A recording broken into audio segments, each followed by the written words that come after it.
Baladons, nous sommes bénis, nous sommes reconnaissants, nous sommes dans la présence de Dieu, nous sommes au meilleur endroit.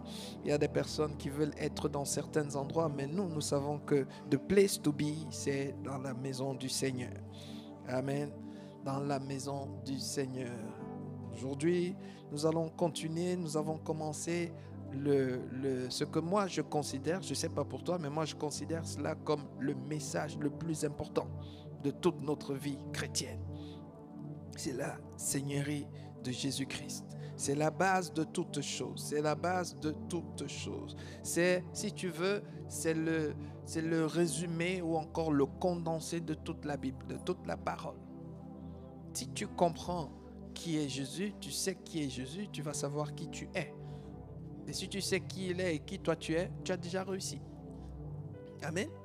Parce que si tu arrives à comprendre qu'il est tout, et que toi tu n'es rien, mais tu as réussi. Amen. Le défi que beaucoup d'entre nous avons, c'est qu'on se dit, voilà, il est tout, mais moi aussi, je suis pas petit non plus. et ce n'est que ça que le diable attend. Le diable attend que tu sois quelque chose. Parce que dès que tu es quelque chose, tu es déjà rebelle. Et quand tu es rebelle, ça veut dire que tu es déjà du côté du diable. Et quand tu es du côté du diable, je te garantis, tu ne peux pas être du côté du diable en tant que maître du diable. Quand tu es du côté du diable, tu es son esclave. Il est ton maître. Et malheur à celui qui devient esclave du diable. Parce que si on n'est pas esclave de Dieu, on est automatiquement esclave du diable. Il n'y a aucun être humain qui est libre. Tous les êtres humains, qu'ils veuillent ou qu'ils ne veuillent pas, nous sommes tous esclaves.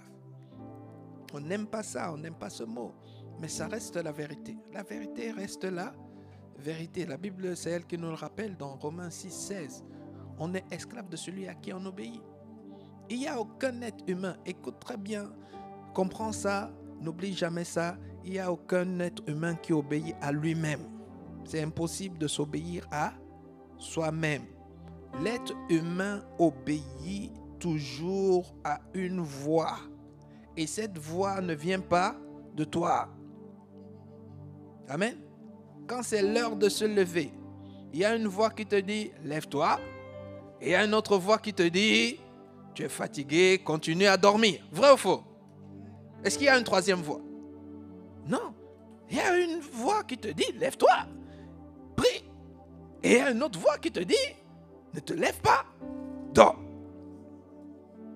Et alors, le rôle de l'être humain, c'est quoi? Tout notre travail, c'est d'obéir à une des deux voix. Amen. C'est comme ça. Alors, tu as discerné que, alors que je suis en train de donner cet exemple, tu es en train de comprendre qu'il y a une voix qui est celle de Dieu et certainement celle-là qui te dit « Lève-toi ». Et l'autre voix qui te dit « T'es fatigué. Ta semaine a été très chargée. » Quelqu'un discerne que ça, c'est la voix de l'ennemi, n'est-ce pas?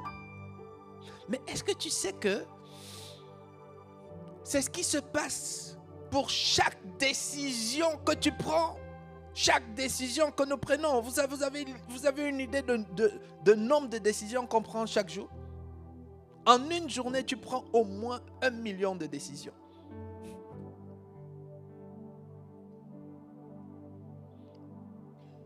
Amen. Et les décisions que tu prends, c'est quoi? C'est tout simplement des suggestions que Dieu te fait d'un côté, que le diable te fait de l'autre côté. Et maintenant, toi, tu choisis. Tu choisis qui tu obéis. Si tu passes le temps à obéir à l'ennemi, ben, tu vas récolter ce que l'ennemi prévoit pour toi. Mais si tu passes beaucoup de temps à faire le choix de Dieu, tu récolteras aussi ce que Dieu a prévu pour toi. C'est ça. Et alors, la ruse de l'ennemi, et c'est ça le plus gros mensonge, c'est ça la plus grande arnaque, c'est que l'ennemi te fait croire que c'est toi. Tu n'as pas désobéi. Tu as choisi. Je veux dire que c'est comme si c'est venu de toi. C'est ta décision. C'est pas ta décision. C'est pour cela que moi, personnellement, j'ai l'habitude de dire que nous, chrétiens, nous sommes séduits par le mot « Seigneur, je t'ai désobéi, pardonne-moi ». Non, c'est une séduction. Et c'est parce qu'on a l'habitude de dire « Seigneur, je t'ai désobéi ». Ça nous maintient dans le péché. Mais la vraie formule que moi je recommande pour quelqu'un qui veut vraiment sortir du péché, c'est que quand tu as désobéi à Dieu, ne va pas te prosterner et lui dire « Seigneur, pardonne-moi, je t'ai désobéi ».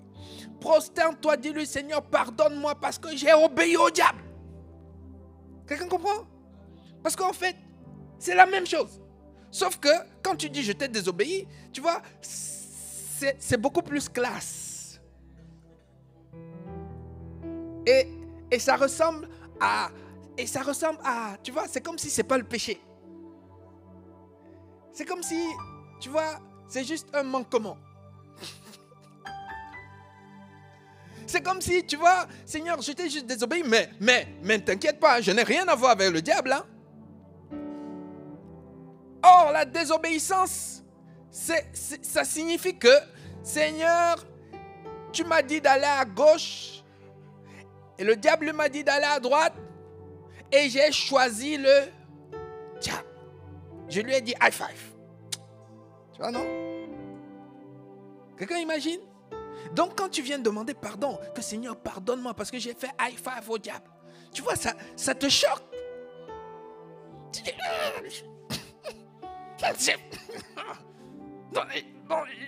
j'ai marché avec le diable là, toute la journée là. Et la prochaine fois, tu feras attention. Mais quand tu penses que non, tu as juste désobéi au diable, tu as juste désobéi à Dieu, tu n'as pas cette conscience de ce que tu as pacté avec le diable. Ayons la haine du péché. Le diable, c'est un méchant. Je vous dis, c'est un méchant. Il ne sait pas faire autre chose que de détruire. Il sait pas, il peut même pas, il peut pas faire du bien. Il sait pas comment on fait bien. Même par accident, il ne peut pas faire le bien. Il ne peut pas. Je raconte rapidement l'histoire de ce jeune Indien dans une tribu en Inde. Pour devenir mature, pour passer du stade de l'adolescent à un adulte, il y a un test que chaque enfant, garçon, devait passer. Le garçon devait aller sur une montagne chercher l'œuf d'un aigle. Amen. Tu quittes le village, tu vas chercher l'œuf de l'aigle. Si tu réussis à ramener l'œuf de l'aigle, alors il y a une cérémonie pour toi. À partir d'aujourd'hui, c'est un adulte. Alors il y a un jeune garçon, c'était son tour. Il est allé, il a grimpé la montagne. Et après beaucoup de jours de souffrance, il arrive au sommet. Et au sommet là-bas, bonne nouvelle, il voit le nid de l'aigle. Alors il attend. Voilà, parce que tu ne peux pas aller chercher l'œuf pendant que maman aigle est là. Donc il faut attendre que maman aigle aille chercher la nourriture. Et lorsque le moment est arrivé, maman aigle est parti. Il a pris, il s'est approché du nid. Il a pris l'œuf. Il a pris l'œuf, il était content. Maintenant, il doit commencer à descendre. Et pendant qu'il commençait à descendre, il a vu un serpent qui était givré. Parce que sur la montagne là-bas, il faisait très froid. Voilà, la température était très basse. Donc, il voit un serpent presque congelé. Et le serpent lui dit, petit garçon, aide-moi s'il te plaît. Ramène-moi en bas. Regarde comment je suis en train de mourir. Le petit lui dit, hey, mais tu es un serpent. C'est dangereux. Il dit, mais non, regarde, aie compassion de moi. Aie compassion. Ah, le petit, il a vu un serpent dans une mauvaise posture. Et le serpent en train de supplier. Il dit, mais tu es sûr que tu ne vas pas me mordre? Il dit, mais comment est-ce que je peux mordre quelqu'un qui va me sauver la vie? Puis il a eu compassion, il a pris le serpent. Il a commencé à descendre. Et maintenant, plus il descendait, plus la température commençait à augmenter. Ça veut dire, et plus maintenant, le gel est en train de disparaître. Et la motricité du serpent commence à revenir petit à petit. Amen. Oh, à un certain moment, le serpent est de nouveau serpent. Amen. Après, le serpent le mord. Le serpent mord le petit, et puis maintenant, le serpent descend et il dit, bon, ok, maintenant, le petit dit, mais tu m'as promis. Mais regarde, je t'ai fait du bien. Mais pourquoi tu me mords? Regarde, tu m'as promis. Le serpent lui dit, je suis serpent. Je suis serpent. Ça veut dire que mon travail, c'est le mordre. Amen. Bien-aimé, le diable, il est diable. Satan, il est Satan. Il n'y a pas moyen que Satan fasse autre chose que détruire. Amen. C'est pour cela qu'il faut jamais, je vous dis jamais, à jamais penser que tu peux obéir à Satan. Je n'ai pas voulu dire désobéir à Dieu. Okay? Parce que tu as compris, non? Désobéir à Dieu, ça veut dire obéir à Satan. Tu ne peux pas obéir à Satan et tu t'en sors indemne. Non, il va mordre d'office. Et puis, ce qu'il faut savoir aussi, c'est que le serpent, quand il a retrouvé sa motricité, il n'avait plus besoin de beaucoup de temps. Le serpent a juste besoin d'une seconde. Une seconde de contact. Amen. Une seconde de contact est suffisant pour qu'il te morde. Et quand il te mord, il n'a pas besoin de rester là. Il te mord, une seconde, il est parti. Et il a laissé quelque chose. Le venin. Et c'est le venin qui va continuer à faire son travail. Tu n'as pas besoin d'être dans le péché pendant longtemps. Tu as juste besoin d'être dans le péché pendant une seconde. Amen. Ce que l'ennemi va laisser dans ta vie va rester dans ta vie toute ta vie. Si ça ne te tue pas directement. Ce n'est pas ça le thème d'aujourd'hui. Vous voyez? Mais je pense que le Seigneur est en train de parler à quelqu'un. Tu croyais que non, tu as juste désobéi à Dieu. Non, tu n'as pas juste désobéi à Dieu. Tu n'as pas juste désobéi à Dieu. Tu n'as pas juste désobéi à Dieu. Tu es devenu esclave de l'ennemi. Il y a des problèmes que nous avons. Il y a des défis que nous avons. Nous-mêmes, nos enfants et nos finances et tout ça, on ne sait pas d'où ça vient. On pense que non, c'est normal, c'est juste une mauvaise saison. Ce n'est pas une mauvaise saison. Ce n'est pas une mauvaise saison. Ce n'est pas une mauvaise saison. Ce n'est pas une mauvaise saison. C'est que tu es allé faire alliance sans le savoir avec l'ennemi. Et l'ennemi, quand tu deviens son esclave, ça veut dire qu'il devient ton maître. Il faut savoir que le maître devient automatiquement le propriétaire de tout ce que tu avais. Je répète, quand tu pêches, les maisons que tu avais, que Dieu avait mis à ta disposition, les enfants que Dieu avait mis à ta disposition, la santé que Dieu avait mis à ta disposition, à partir du moment où tu as péché, le diable devient ton maître, n'est-ce pas? En devenant ton maître, il devient maître de ta santé, maître de tes enfants, maître de tes voitures, maître de ton travail, maître de ta paix, maître de toutes ces choses. Ça veut dire que c'est à lui à partir de ce moment. Et il peut les détruire à n'importe quel moment, comme il veut, quand il veut, à n'importe quel moment il veut. Il peut entrer dans ta maison. Je te chasse au nom de Jésus, ça ne marche pas. Comment tu peux chasser ton maître? Tu as vu ça? Non. Pour que tu le chasses, tu dois te soumettre à un autre maître qui est plus puissant que lui. Amen. Et le nouveau maître auquel tu dois te soumettre, qu'on appelle Jésus, le Christ, et il doit voir que tu es sérieux. Tu ne viens pas juste te soumettre par stratégie. Tu viens te soumettre véritablement. C'est là où Jésus va te considérer maintenant comme son esclave. Et il pourra maintenant aller dire à l'autre maître que, écoute très bien, il m'appartient.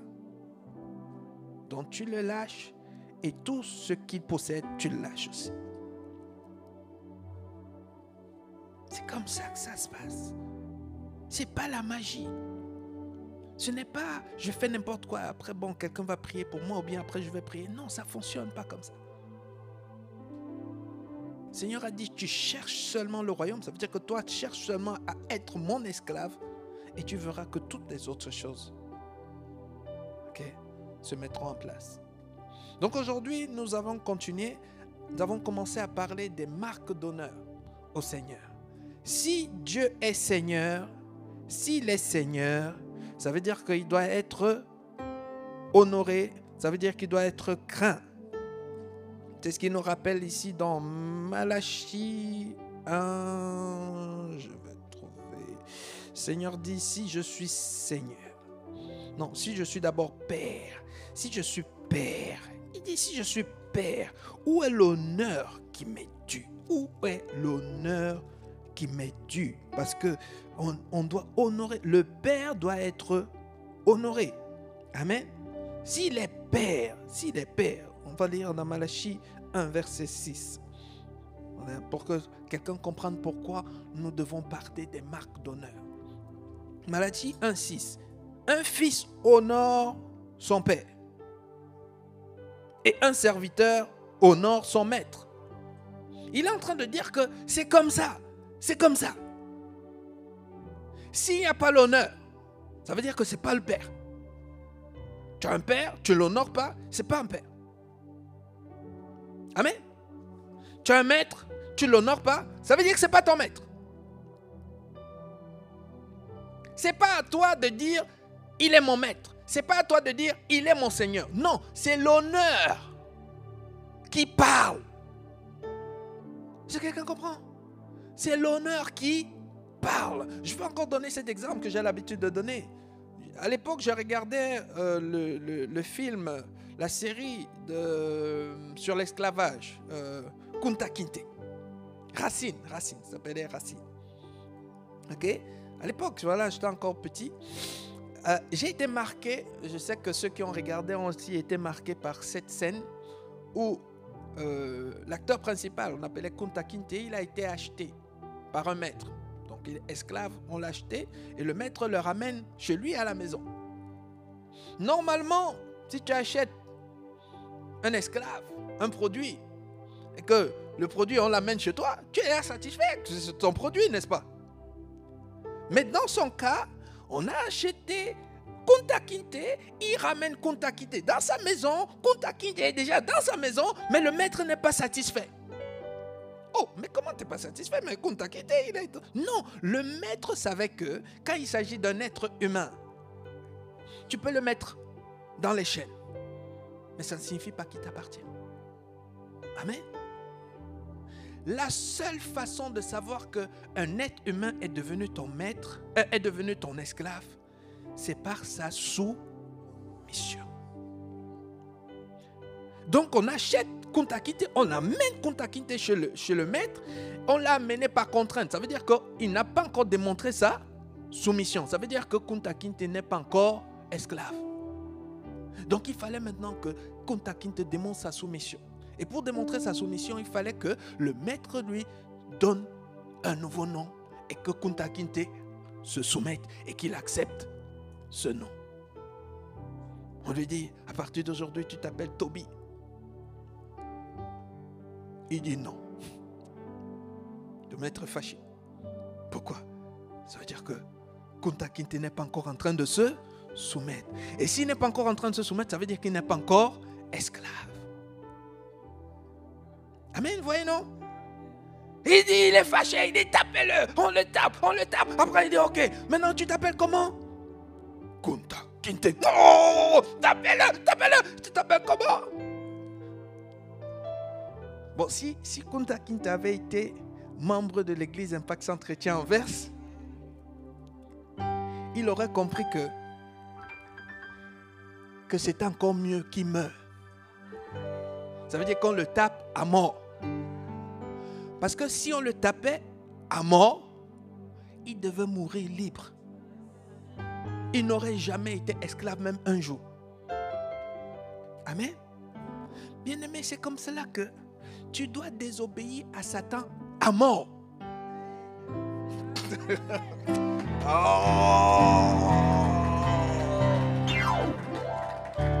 Quelqu'un pense que je suis en train d'exagérer. Dans le désert, vous pensez que dans le désert, quand Jésus a été conduit dans le désert par l'Esprit pour être éprouvé, et que quand le diable lui a proposé à manger, tu peux transformer ces pierres en pain. Ok? Et Jésus avait déjà fait combien de jours sans manger? 40 jours, n'est-ce pas? Amen. Est-ce que vous savez que si tu vas au-delà de 40 jours sans manger, tu meurs? Un être humain peut jeûner sur 40 jours. Mais on a démontré que après 40 jours, là maintenant, tu es vraiment en danger de mort. C'est pour ça qu'on a parlé de 40 jours. Donc après 40 jours, qu'est-ce que le diable vient lui proposer? La nourriture. Ça veut dire que ce qui peut le maintenir en vie. Mais Jésus a dit, bon, ce n'est pas les mots qu'il a utilisés, hein, mais c'était ça l'idée derrière. Jésus a dit, je préfère mourir. Mourir libre de toi. Vous connaissez l'histoire de Daniel? Il lui dit, prosterne-toi juste ici. Comme ça tu as la vie. Prosterne-toi juste. Il a dit, je préfère mourir libre de toi. Vous connaissez les amis de Daniel, n'est-ce pas? On leur a dit, sinon, fournez Adam. Ils ont dit, écoute-moi très bien, je préfère mourir que d'être esclave du diable. Mais quand tu lis la Bible, tu sais ce qui s'est passé? Aucun d'eux n'est mort. Pourquoi? Parce que quand tu dis au diable que tu préfères mourir et que tu es sérieux, oh, c'est une adoration. Dieu dit, Dieu, il appelle les anges, il dit, venez voir. Venez voir quelqu'un qui m'honore. Venez voir quelqu'un qui m'aime. Venez voir. Oh.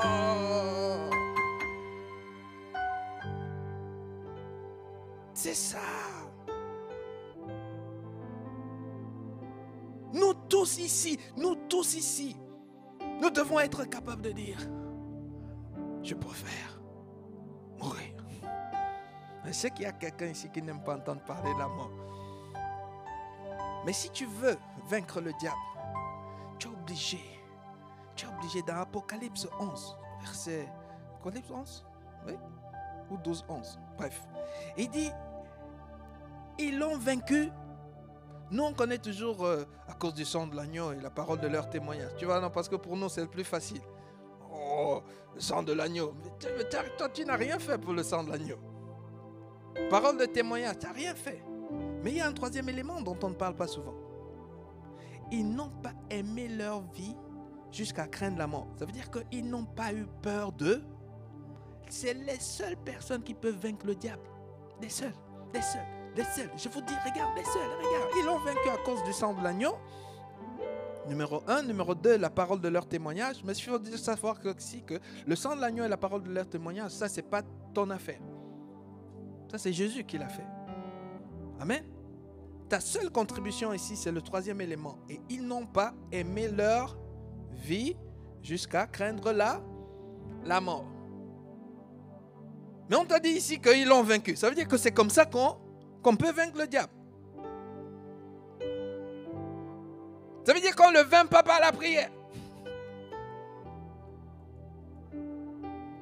La prière a son rôle. Mais la prière, ce n'est pas pour vaincre le diable. Est-ce que quelqu'un comprend? Tu fais ce que tu fais là-bas et après tu comptes sur la prière, ça ne marche pas. D'ailleurs, la prière, c'est pour celui-là déjà qui est pur. Vrai ou faux? La prière, ce n'est pas pour celui qui va, il couche et après il fait n'importe quoi et puis il vient prier. Il a dit à Timothée, il faut que les hommes qui prient, qu'ils prient en élevant les mains pures. Vrai ou faux?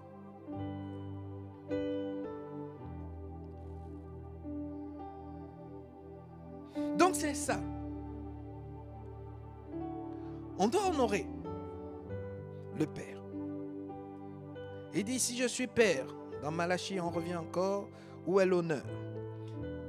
Si je suis maître, ça veut dire qu'un serviteur, si je suis Père, où est l'honneur qui m'est dû? Si je suis maître, où est la crainte qu'on a de moi? Donc le Seigneur nous dit qu'on ne se moque pas de Dieu. Ce n'est pas parce que tu dis Seigneur, Seigneur qu'il est Seigneur. Il dit, c'est l'honneur qui dit s'il est ton Seigneur. Amen. C'est la crainte de lui qui dit s'il est ton Seigneur. Rien de plus, rien de moins. Rien de plus, rien de moins. Ne soyons pas séduits par le fait que quelqu'un dise à propos de toi que tu es excellent serviteur et que tu aimes Dieu et que... Non, il ne faut pas écouter ça. Les gens peuvent te dire n'importe quoi. Toi-même, n'écoute même pas toi-même. Tu vois, non, parfois tu te séduis toi-même. C'est Dieu qui sait qui l'honore et qui ne l'honore pas. C'est Dieu qui sait qui est Seigneur, pour qui il est Seigneur et pour qui il n'est pas Seigneur. Il y a beaucoup de versets dans la Bible où il nous montre que, attention, il dit tous ceux qui m'appellent Seigneur, Seigneur, Seigneur, Seigneur. Dieu nous connaît tous. C'est pour cela que nous avons, nous, intérêt à faire de lui le Seigneur, selon la Bible, pas selon les hommes. Pas selon notre séduction, parce que sinon le dernier jour, tu seras surpris. Qui disent, je ne t'ai jamais connu, je ne t'ai jamais connu. Mais Seigneur, j'étais là, Seigneur, je dansais, je chantais pour toi. Il dit, je ne t'ai jamais connu. Je n'ai jamais dit que si je suis Seigneur, où sont les danses? Il a dit ça? Non, il a dit, où est l'honneur? Alors, c'est quoi honorer Dieu? Honorer Dieu, c'est faire tout ce qui peut lui faire plaisir. Amen. C'est faire tout ce qui peut lui faire plaisir. Et tu comprends que faire tout ce qui peut lui faire plaisir, ça signifie aussi s'abstenir de faire ce qui peut ne pas lui faire plaisir. Amen. Parce que tu ne peux pas faire le bien aujourd'hui à Dieu et après demain, tu le fais mal et tu penses que tu es en train de faire plaisir. C'est comme quelqu'un qui aujourd'hui, il vient, il te donne un magnifique cadeau. Tu dis, wow, cette personne m'aime. Et après demain, il vient voler le même cadeau. Oui, non? Il faut choisir le camp. Soit tu es de celui qui honore, soit tu es celui qui n'honore pas. Mais tu ne peux pas honorer quand tu veux, quand ça t'intéresse, quand ça t'arrange. Tu dois choisir. J'honore. Les Daniel ont choisi, ils ont fait leur choix. Jésus a fait son choix. Paul a fait son choix. Et toutes ces personnes, ce qu'ils ont en commun, c'est qu'ils ont tous dit, ils ne font de leur vie aucun cas de leur vie comme si elle était précieuse. Pourvu que le Père soit honoré. C'est ça, c'est dans cette dimension que nous devons arriver, bien-aimés. Dans les Actes des Apôtres, pareil, ces personnes-là ne vivaient pas pour eux. Ils ont dit, tant que le Père peut être honoré, tout ce qu'il faut faire, on va le faire. Nous, on lit souvent très vite. On ne réalise pas ce que signifie être assidu au temple tous les jours. On ne sait pas ce que signifie vendre tout ce que tu as, amener au pied de l'apôtre. Tu vois, non, on le lit très vite, non? Mais prends juste le temps de t'asseoir et dire que bon, toi, on te dit juste, même pas vendre tout. On te dit, vends 1/5 de tout ce que tu as, amène au pied de l'apôtre. Amène au pied de pasteur Dominique. Tu sais ce que tu vas faire, non?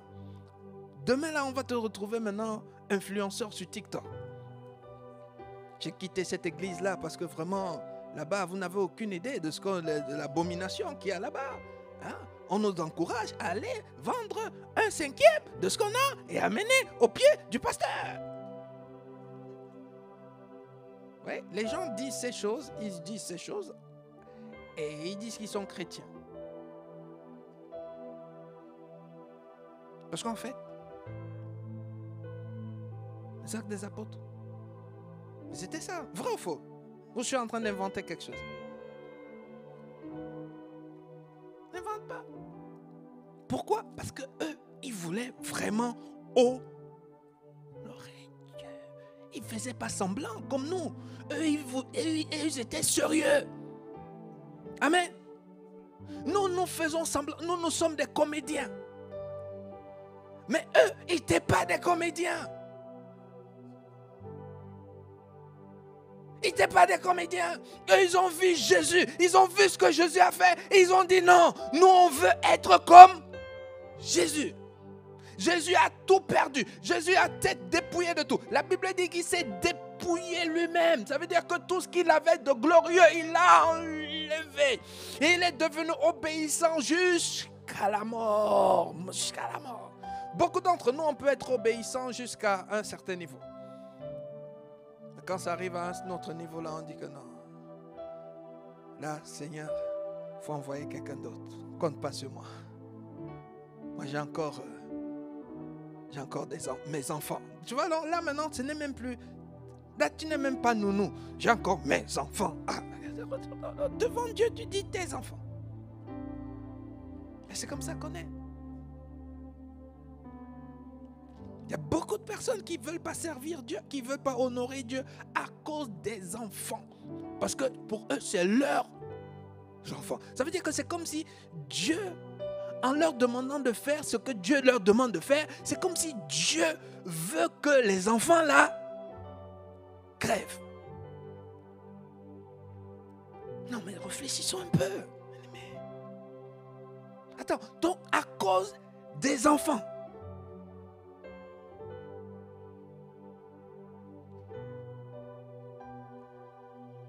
Vous connaissez l'histoire d'Abraham? Abraham, on ne lui a pas juste dit abandonne l'enfant pour aller faire mon œuvre. On lui a dit viens égorger l'enfant.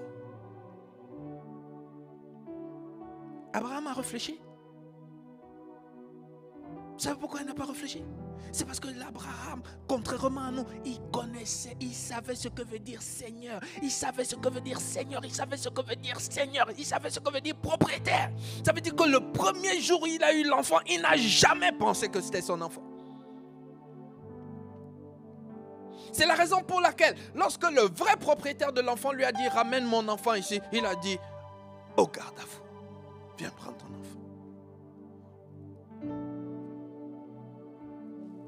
Nous devons comprendre que Dieu ne donne jamais la propriété à qui que ce soit. Tout ce que Dieu met à ta disposition, c'est toujours à lui. Amen. Nous ne possédons jamais comme propriétaire. Chaque fois que Dieu te dit je te donne, je te donne, ne pense jamais qu'il te donne en tant que propriétaire.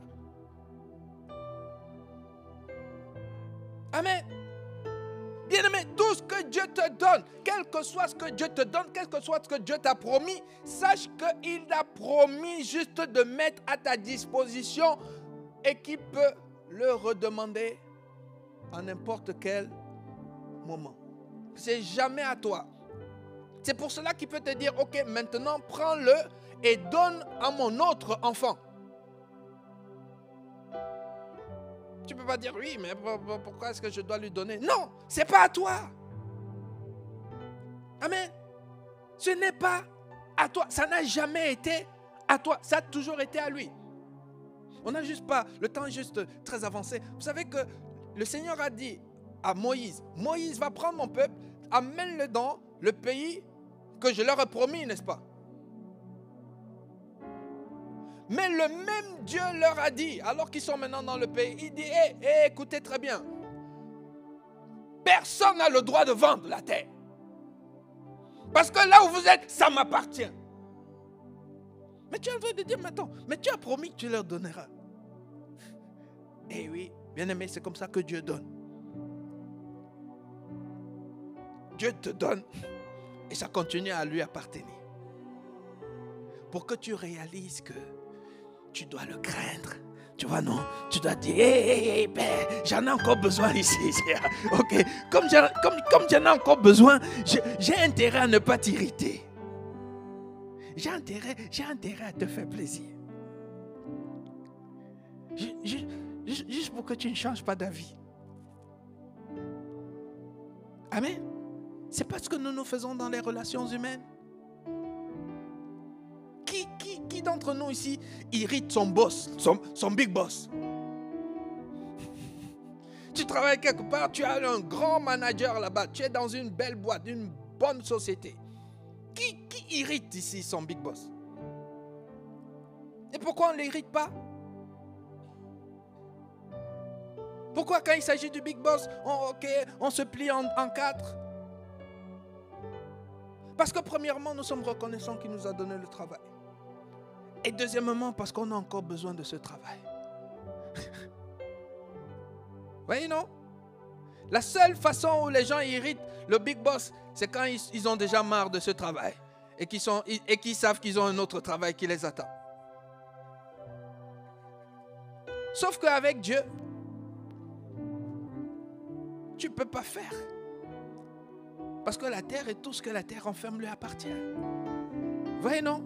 Il n'y a pas une autre terre où tu vas dire que bon, ok, maintenant je le déshonore parce que bon, je peux aller dans une autre terre. Et où tu vas aller où? Seul endroit où tu peux aller, c'est le cimetière. Amen. Alors donc la première marque d'honneur, vraiment, la première chose qu'on peut faire pour plaire à Dieu, Dieu attend qu'on le fasse pour le plaire. C'est que quelqu'un n'aime pas ça, surtout celui qui est connecté sur Internet. C'est la première marque d'honneur, c'est d'être dans la maison du Seigneur. Amen. Tu veux honorer Dieu? Réponds à son invitation. Chaque fois qu'il t'invite, chaque fois qu'il te convoque, chaque fois qu'il te dit j'ai besoin de toi, qu'est-ce que tu fais? Tu viens. Tu as vu quelqu'un qui est dans une bonne société et que le manager, le CEO déclare que voilà, je veux tout le monde ici, tel jour. Tu as vu des absents? On dit il y a training day ou bien il y a team building. Tu as vu quelqu'un qui a dit oh team building. Non, il y en a ici qui refusent même de venir au programme de l'église parce que team building.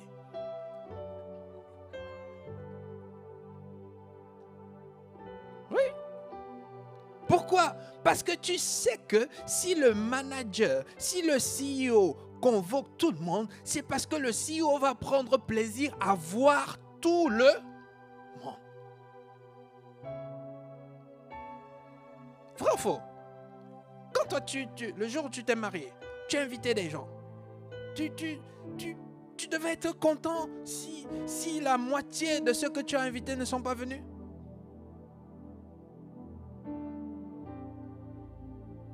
Plus le pourcentage des invités augmente, plus tu es dans la joie, n'est-ce pas? Parce que plus les personnes viennent, plus tu te sens honoré. Et Dieu, c'est pareil. Tu honores Dieu, il te convoque dans sa maison. Tu trouves des excuses. Tu dis non. La Bible nous dit dans Proverbe 14, verset 28. Proverbe 14, 28. On peut lire ensemble. Proverbe 14, 28. Pour comprendre la pensée de Dieu, pour honorer quelqu'un, il faut savoir ce qu'il aime, ce qu'il n'aime pas. Et tu lui donnes ce qu'il aime et tu t'abstiens de faire ce qui peut l'irriter. Regardez ce que la Bible nous dit. Quand le peuple est nombreux, c'est la gloire du roi. Dieu est le roi. Dieu veut voir. Il veut voir. Ces réunions être remplies. son festin être rempli.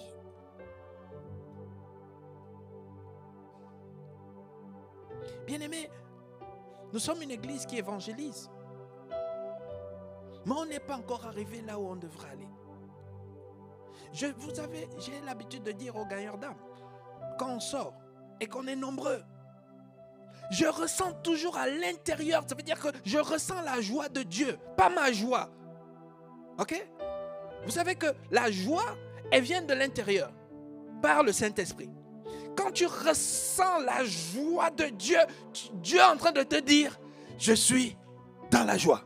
Chaque fois que nous sommes nombreux, le Seigneur me montre que voilà, je suis fier parce que le diable, parce que les démons sont en train de voir que j'ai un peuple. J'ai un peuple. Mais quand il y a 1, 2 personnes, le Seigneur me montrait à l'intérieur que le diable est en train de le regarder. Le diable lui dit, où sont tes enfants? Ils sont où? Et pendant qu'il lui dit, ils sont où? Lui, il lui montre les boîtes de nuit. Il dit, tu vois, les miens, remplis. Mes cabarets, remplis. Mes stades de football, remplis. Et toi, Dieu, où sont tes... Bien-aimé, c'est comme ça que ça se passe. Quelqu'un pense que c'est les blagues. Tu connais l'histoire de Job. Vous savez comment Dieu était fier de dire au diable, t'as vu Job? Satan, tu as vu Job?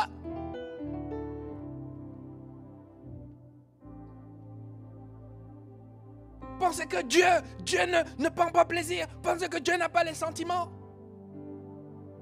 Pensez que Dieu est un robot. Dieu prend plaisir. Dieu est fier. Dieu dit au diable, écoutez, tu as vu Anvers là-bas, tu as vu mon peuple Anvers. Et quand il était en train de se vanter, en ce qui concerne Job, qu'est-ce que le diable lui a dit? Oh, c'est parce que tu lui donnes. Est-ce qu'il est vraiment là? Est-ce que son cœur est vraiment avec toi? Et c'est pour cela que toi et moi aussi, quand Dieu commence à être fier, l'ennemi aussi dit là-bas que c'est parce que tu l'as protégé. C'est parce qu'il a un beau travail. Enlève son travail là maintenant, tu vas voir. C'est pour ça que beaucoup d'entre nous aussi, parfois tu perds ton travail. Mais quand tu perds ton travail, tu penses que c'est le diable ou Dieu t'a abandonné. Non, c'est parce que Dieu veut juste que tu montres au diable que tu as choisi, qu'avec ou sans travail, ça ne change pas.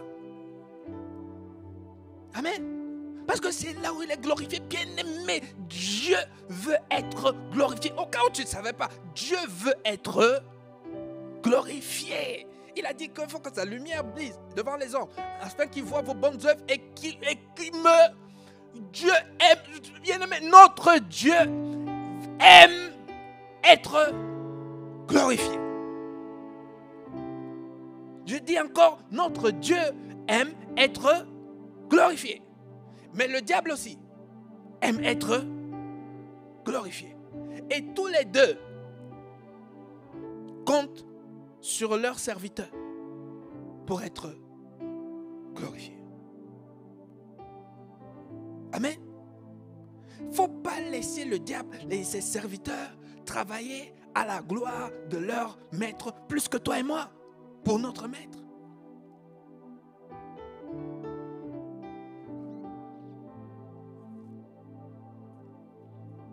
Amen. Et ce qu'il faut savoir, c'est que Dieu tient tellement à être honoré par la présence lors de ses convocations que, et je veux que tu comprennes ça, que Dieu est prêt à punir ceux qui ne viennent pas à ses convocations. On n'a juste pas le temps de lire. Maintenant, tu vas lire à la maison dans Luc 14. Oui. La parabole du souper.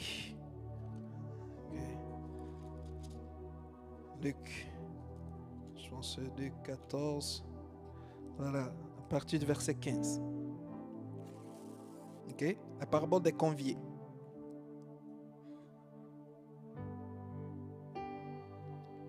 Amen. Tout le monde connaît, non? Voilà, le maître qui a donné sa fête et puis il a convié des personnes. Il y en a qui avaient donné des excuses. Oui, pardonne-moi parce que bon, je me suis marié. Bon, pardonne-moi parce que ceci, parce que cela. Bon, j'ai pensé marier. Ça m'a fait un peu rigoler parce qu'il y a un couple aussi qui s'est marié hier. Je vais prier qu'il vienne. Amen. Donc, juste pour te dire que mariage là pour Dieu, ce n'est pas une excuse. Amen. Moi, je parle juste de la Bible ici. Hein. Alléluia. Parce que si c'est le pasteur qui dit ça à quelqu'un, on exagère. C'est quand même la lune de miel et tout ça.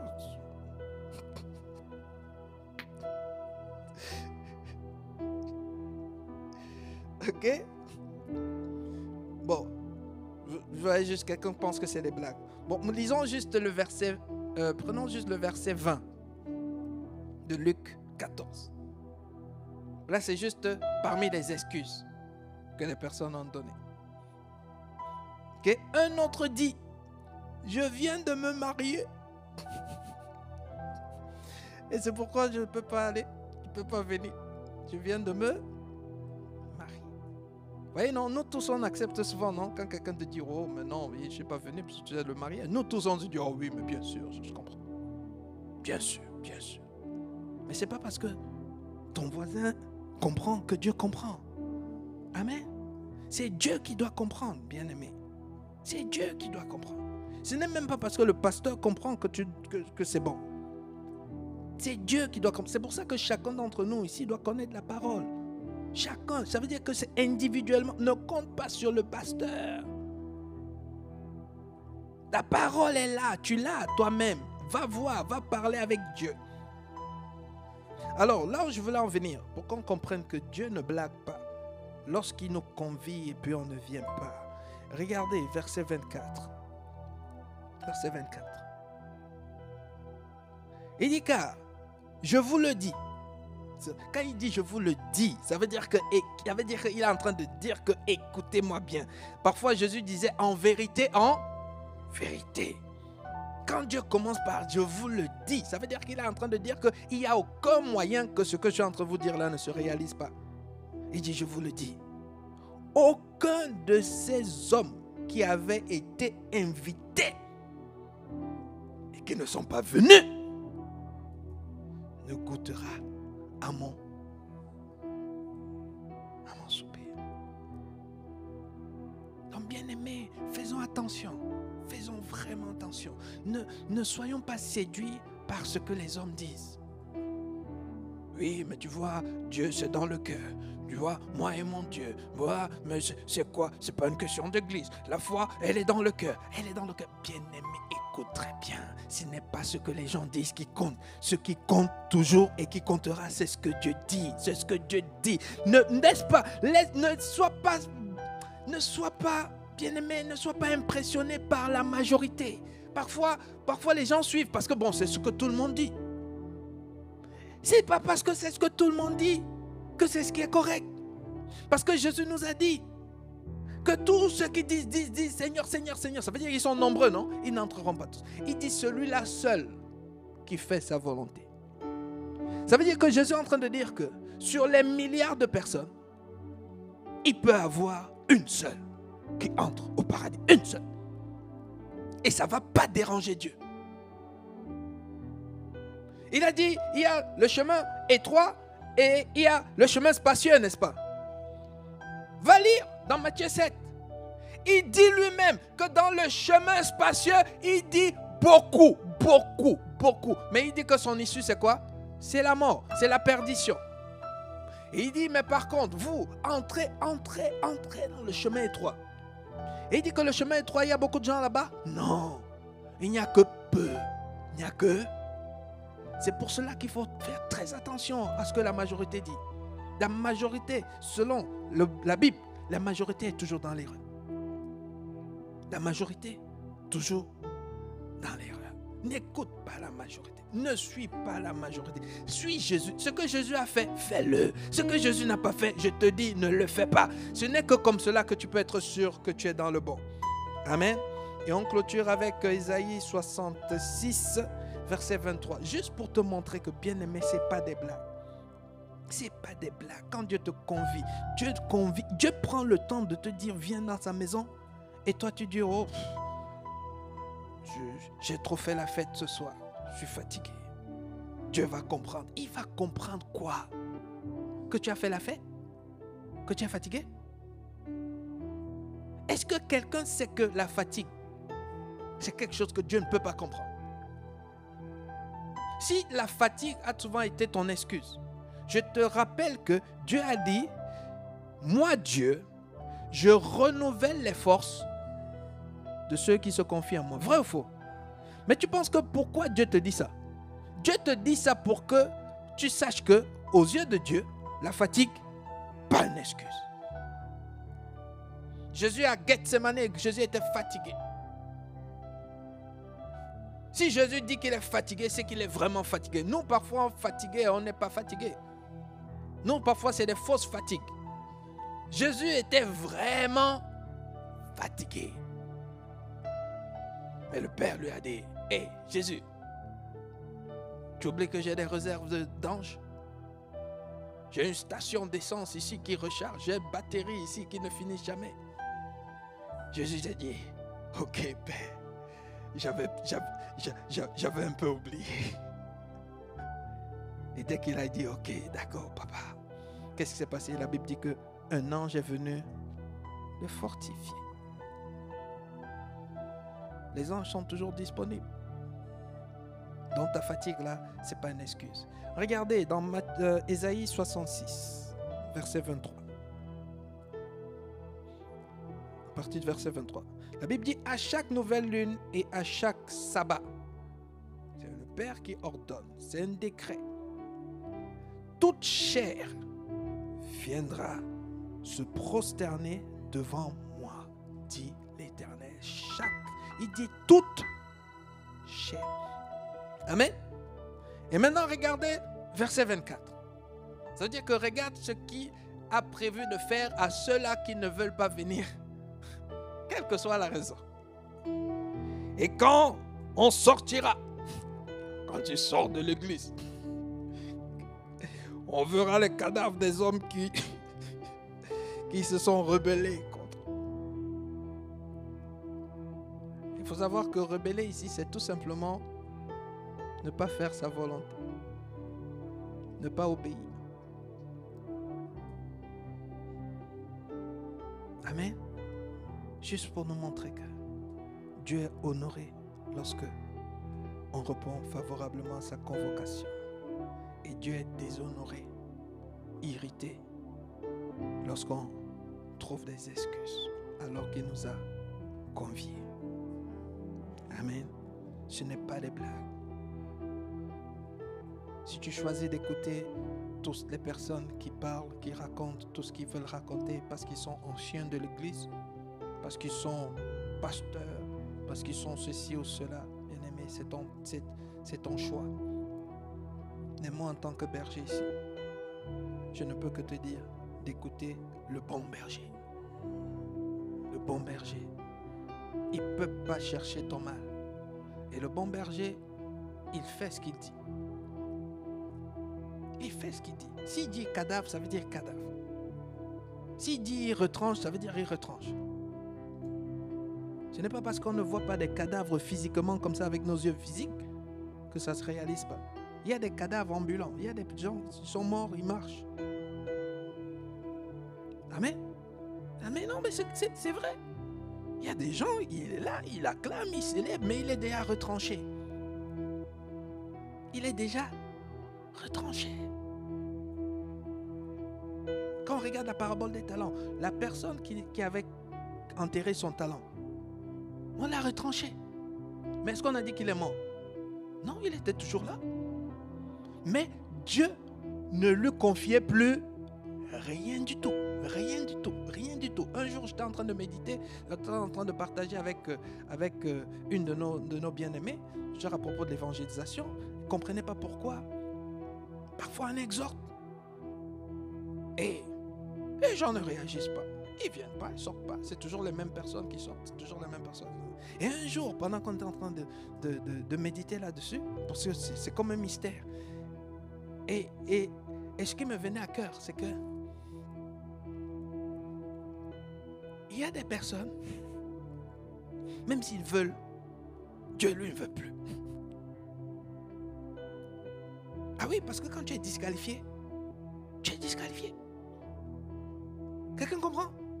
Ça veut dire qu'on va te dire ici, il y a le travail pour Dieu. Il y a le travail pour Dieu ici, viens faire. Tu veux le faire, mais c'est comme s'il y a un ange là-bas qui dit, hey, pas toi, pas toi. Faisons attention. Tu vas dire, je ne comprends pas, j'ai bien envie. Non, on te dit, là-bas spirituellement, on te dit, c'est trop tard. Quand tu avais confié le talent, il fallait être fidèle. Tu as été infidèle, alors maintenant, c'est trop tard. Ceux qui ont été fidèles, on leur donne ta part. Les âmes que tu étais censé gagner, on leur donne, on les ajoute à ceux-là qui ont été fidèles. C'est pas ça la parabole des talents? Celui qui avait 5, on a pris quoi? On a dit, celui-là qui n'a pas fait, on prend celui qui, ça veut dire on prend son travail, on l'ajoute au travail de l'autre. Ça veut dire que chaque fois que tu te retrouves seul à faire le travail de Dieu, rends grâce. Rends grâce. N'aie pas peur. Sois fort. Parce que, en fait, il t'a donné la capacité de plusieurs personnes. Amen. Voilà, est-ce qu'on peut bénir le Seigneur?